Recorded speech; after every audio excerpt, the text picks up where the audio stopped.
What's poppin'? So today's video I'm gonna react to a very serious video.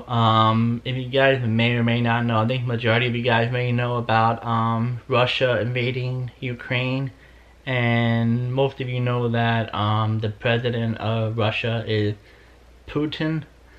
And I'm not gonna go into a lot of detail about what Russia's doing to Ukraine.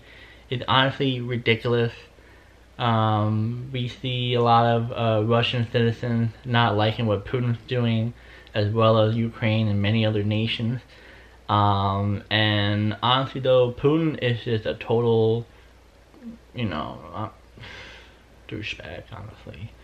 Like, he's an idiot, honestly. Yeah, so I want to know more information about who this president is. I really don't know a whole lot. So we're going to check out who is Vladimir, I'm freaking saying his name, bro. He just irritates me, bro. But who is Putin? I hate this president, but yeah, man, we're gonna check it out, see how it goes. So let's get it. Vladimir Putin grew up in the aftermath of the Second World War. In 1945, the US, the UK, and the Soviet Union met to shape the new world. 7 years on, he was born in what was then Leningrad and is now St. Petersburg. By the 70s, Putin had studied law and then joined the Russian Secret Service, the KGB.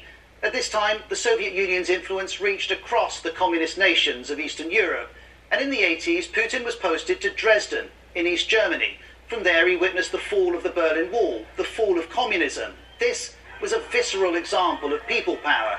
To Putin, though, the demise of the Soviet Union was the greatest geopolitical catastrophe of the century. And while that demise was negotiated, Putin was heading home to find a place for himself in the new Russia. Russia's president in the 90s, Boris Yeltsin, would help him do that. He made Putin head of the security services. Then Putin was elected prime minister. Then, in 1999, Yeltsin resigned. Putin was president. And his way of operating was clear from the start. Tightening the grip over media was one of the first things that he did. And also the lack of genuine opposition, because his critics either have been in exile or dead or are facing prosecution. Putin's focus on his own power and wealth was relentless. By 2008, when his 2 terms were up, Dmitry Medvedev replaced him as president, but Putin became prime minister and everyone knew who was in charge. By 2012, he was back as president again. And Putin's indifference to democracy is matched by his view of sovereignty.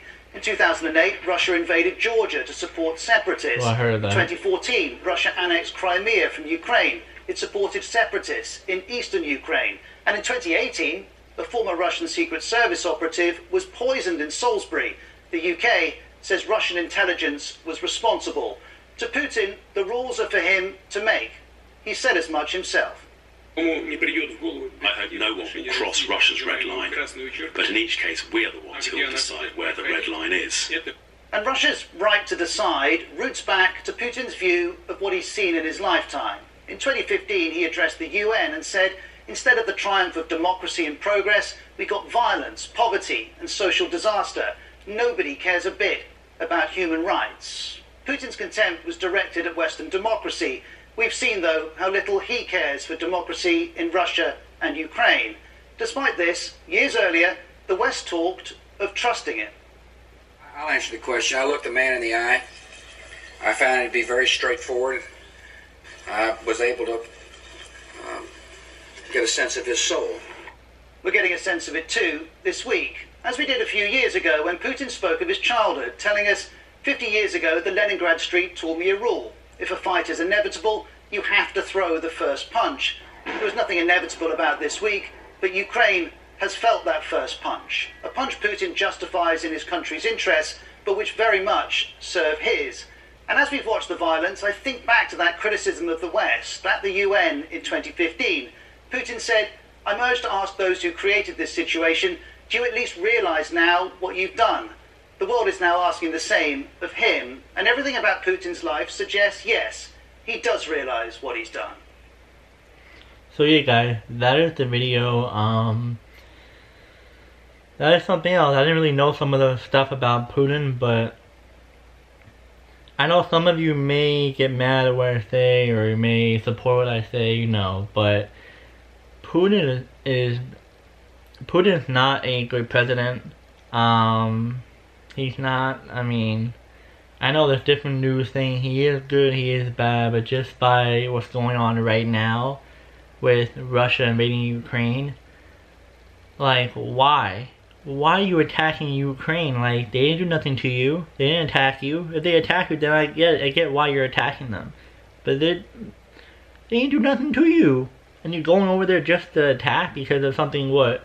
Long history in Russia, I think it was, or something about it. I'm not gonna get into more detail, but it's just ridiculous. Like, come on now. And I don't know, man. It's just, this world we live in is just something else, man. Cause why can't we just have peace? Literally, peace. Like, what's so hard about that? Like, honestly. And yeah, guys, like I said, I'm not gonna get into more detail because, you know, it's gonna be too long of a video, plus I don't want to get too controversial. And yeah, before I go, comment down below any other videos you guys want me to react to. I'd be more happy to react to any videos you guys suggested. And I'll see you guys in the video. Peace.